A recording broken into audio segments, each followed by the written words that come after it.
Estimado docente, muy buenas noches. Mi nombre es Schonbeimer Malima Vargas.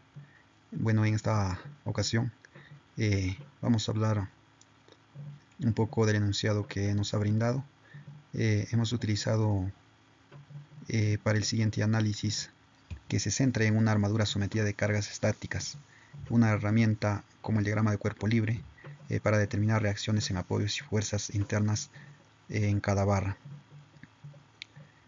Para el análisis estructural se utilizó un diagrama de cuerpo libre, considerando la estructura como un solo cuerpo rígido en equilibrio estático. Este proceso nos permitirá identificar de manera clara las cargas externas y reacciones en los apoyos. En la estructura armada verificamos que cuenta con 7 nudos y 9 barras con apoyos en los puntos A y B. Las cargas aplicadas verificamos que en el punto E 1200 libras hacia abajo, en el D 3000 libras hacia abajo, en el punto C 1200 libras hacia abajo. Reacciones en los apoyos. En el apoyo A, que es articulado, es un componente horizontal, AX, que es igual a 0 libras. Un componente vertical, A sub Y, es igual a 2700 libras hacia arriba.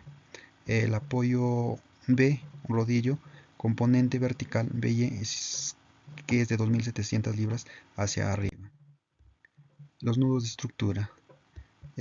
Verificamos que el nudo A es un apoyo de tipo articulado, en el B un apoyo rodillo, en el C nudo superior derecho, en el D nudo superior central, en el E nudo superior izquierdo, F nudo inferior izquierdo, G nudo inferior derecho. En las barras y fuerzas internas, en la barra ED 1200 libras de tensión, en el DC 1200 libras de tensión, en el EF 1697 compresión, FD 2121 compresión, DG 2121 compresión, GC 1697 compresión, AF 5400 compresión crítica, FG 2400 tensión, GB 5400 compresión crítica. Bueno, con respecto a las reacciones en los apoyos, aquí tenemos el esquema o la estructura que nos dan en el problema.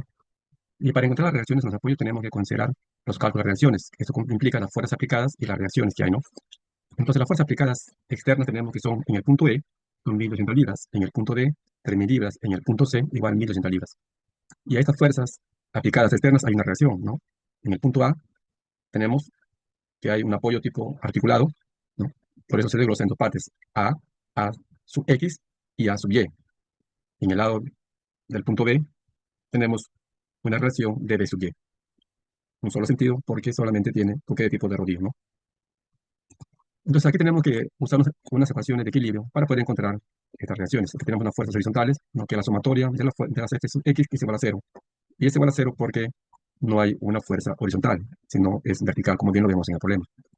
Luego tenemos las fuerzas hacia arriba, ¿no? Que es igual a fuerzas hacia abajo, que la sumatoria de las F sub Y es igual a 0. Entonces decimos que A sub Y más B sub Y menos 1200 libras, ¿no? Menos 300 libras, menos 1200 libras es igual a 0. Y he puesto signo negativo porque tiene que ver con el sentido de las manecillas del reloj.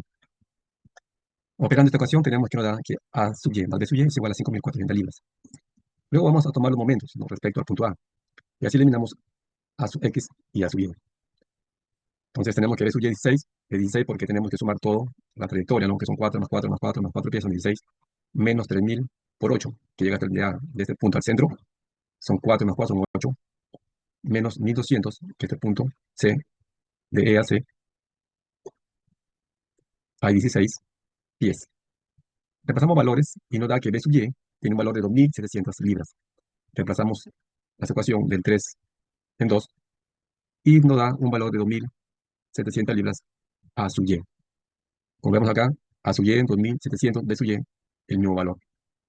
Y esto finalmente nos dice pues que A sub X es igual a 0. Como ya sabemos, no había fuerzas horizontales.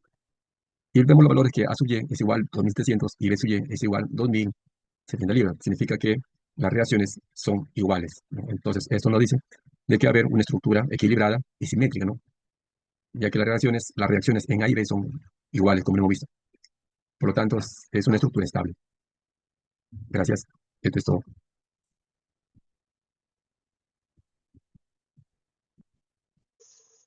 Bueno, respecto al punto número 3 sobre las propiedades geométricas del perfil, primero vamos a ver el área de la sección transversal, que representa la cantidad de material resistente disponible para soportar esfuerzos axiales en la sección.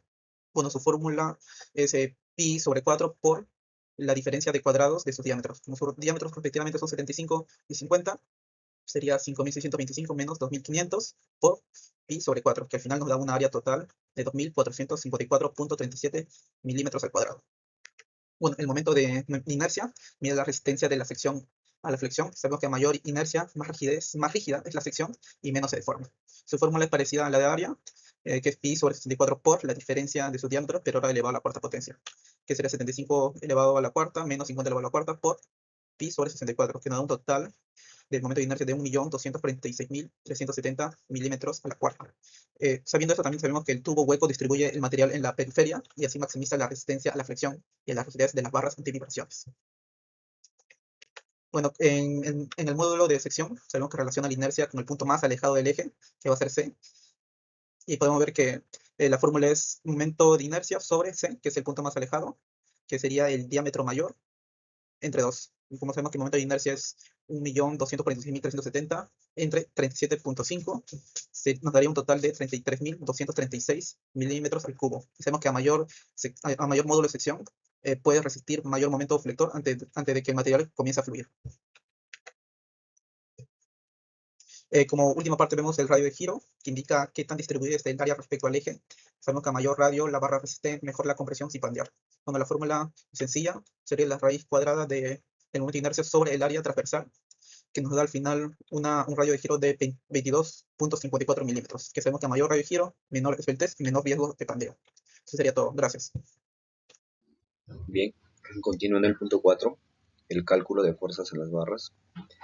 Vemos que este cálculo se realizó utilizando un método de nudos, partiendo de una carga central P, que se encuentra acá, que es 3.000 libras, y reacciones en los apoyos A y B. Tenemos apoyo A, que es 2.700 libras, y el apoyo B, 2.700 libras. Tenemos que las barras AF y GB, que presentan una fuerza de 5.400 libras. La barra FG, la central, 2.400 libras. Barra FD y DG, 2.121 libras. Barras EF y GC presentan una fuerza de 1.697 libras. Las barras ED y DC tienen 1.200 libras cada una. Continuamos. Bien, a partir de las fuerzas proyectadas, de las fuerzas obtenidas, vamos a identificar los puntos de tracción, que sean de tensión y compresión. Bien, el estado de cada elemento se determinó según la dirección de la fuerza interna respecto a los módulos. Tenemos elementos de compresión. Los elementos de compresión son los que soportan las fuerzas que intentan aplastar a la barra. Es decir, son los más críticos ante el riesgo de pandeo, ¿no? El pandeo es la flexibilidad de la estructura, ¿no? Bien, tenemos AF y GB, que son 5.400 libras, que son las barras de apoyo inferiores. FD y DG, 2.121 libras, que son barras diagonales superiores. EF y GC, 1.697 libras, que son barras diagonales laterales. Y también tenemos los elementos a tracción, es decir, la tensión. Estos elementos soportan fuerzas que intentan estirar a la barra. Tenemos FG, que son 2.400 libras, que es una barra horizontal. ED y DC, 1.200 libras, que son barras horizontales superiores. Bien, aquí tenemos nuevamente el plano. Acá podemos identificar cuáles son las que están a compresión y cuáles están a tensión, ¿no? Tenemos rojo, que es la compresión, estas barras de acá, EF, GC, ¿no? Azul, que es la tensión, es las barras superiores, ED y DC. También tenemos la FG, es decir, barras horizontales. Y como por último tenemos unos detalles técnicos del gráfico. Una simetría, como puedes ver, el lado izquierdo AEF es un espejo del derecho del BCG, BCG, o sea, digamos esto está simétrico, ¿no? Lo que confirma que las reacciones en los apoyos son idénticos, 2700 libras para cada lado. Los ángulos inclinados a 30 grados en la base son los que transmiten la mayor carga hacia los apoyos, todos que soportan toda la estructura. Bien, esa es toda la explicación. Gracias. Buenas noches, profesor. En el punto 6, comparación con el esfuerzo de fluencia del material, podemos observar de la tabla anterior, donde se muestran los siguientes cálculos de fuerzas normales. Y podemos observar que en las barras AF y GB es donde el esfuerzo normal máximo fue de 9.79 megapascales. Ambas barras trabajan a compresión y son las más críticas.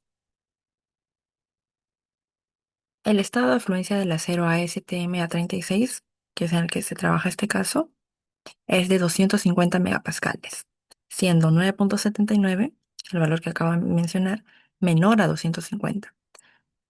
Es decir, todos los esfuerzos obtenidos son mucho menores que el esfuerzo de fluencia del acero ASTM A36. Por lo tanto, podemos deducir que la armadura está segura y no tiene riesgo de fallas.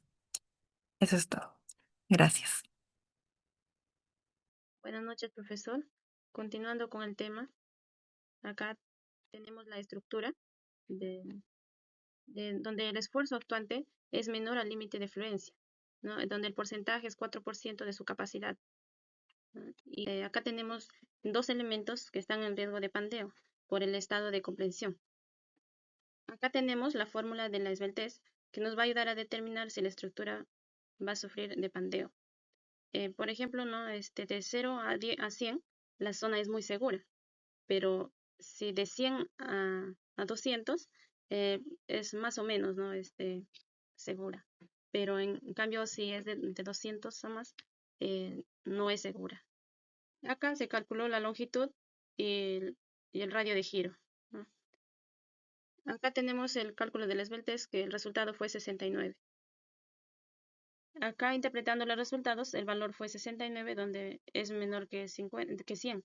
Entonces, es muy seguro, ¿no? Y en el escenario industrial, condiciones exigentes, por ejemplo, tenemos algunos casos, ¿no? De vibración, impacto, fatiga, ¿no? Donde un factor de seguridad alto es mayor a 25, donde mejora la resistencia estática, pero no garantiza la inmunidad ante la fatiga, ¿no? Por ejemplo, el caso de Trujillo, ¿no? Donde el centro comercial se cayó un techo, ¿no? Quizás porque no han llevado un mantenimiento, ¿no?